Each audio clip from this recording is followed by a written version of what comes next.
આવ્યા છે.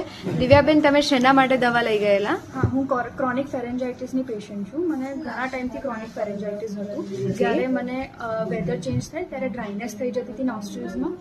મેં દવા ચાલુ કરી હતી જુલાઈથી. હમણાં આ સપ્ટેમ્બરનો મંથ ચાલે છે. હવે મને ડ્રાયનેસ ઓછી થઈ ગઈ છે અને સાથે મને જે વેધર ચેન્જ સાથે એલર્જી થતી હતી એ બી ઓછી થઈ ગઈ છે. બિલકુલ. કેટલા સમયથી બેન આ તકલીફ હતી તમને? મને પાછલા 5 વર્ષથી તકલીફ હતી. 5 વર્ષથી તમને આ તકલીફ જેના પડતી? માટે હું ખાલી એલોપેથીની જ મેડિસિન યુઝ કરતી હતી. રાઈટ. પણ હવે મેં સ્વિચ કરીને આયુર્વેદિક ચાલુ કર્યું છે તો મને એમાંથી ફરક લાગે છે. સરસ. તમારે અત્યારે એલોપેથીની કોઈ પણ એન્ટીબાયોટિક્સ વગેરે લેવું પડતું નથી.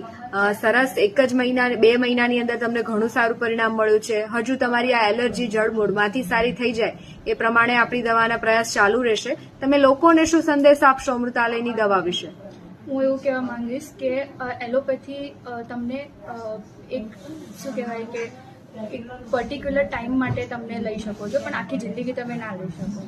રાઈટ. પર તમે જે આયુર્વેદિક દવા છે વિથ રેગ્યુલર એક્સરસાઇઝ તમે અગર જો કરશો, એનો સાચી ડિસિપ્લિનથી તમે ફોલો કરશો તો તમને જરૂરથી પરિણામ મળશે. બિલકુલ બિલકુલ. સરસ બેન, જે પરિણામ મળ્યું એ બદલ તમને ખૂબ અભિનંદન. જય દ્વારકાધીશ. જય દ્વારકા.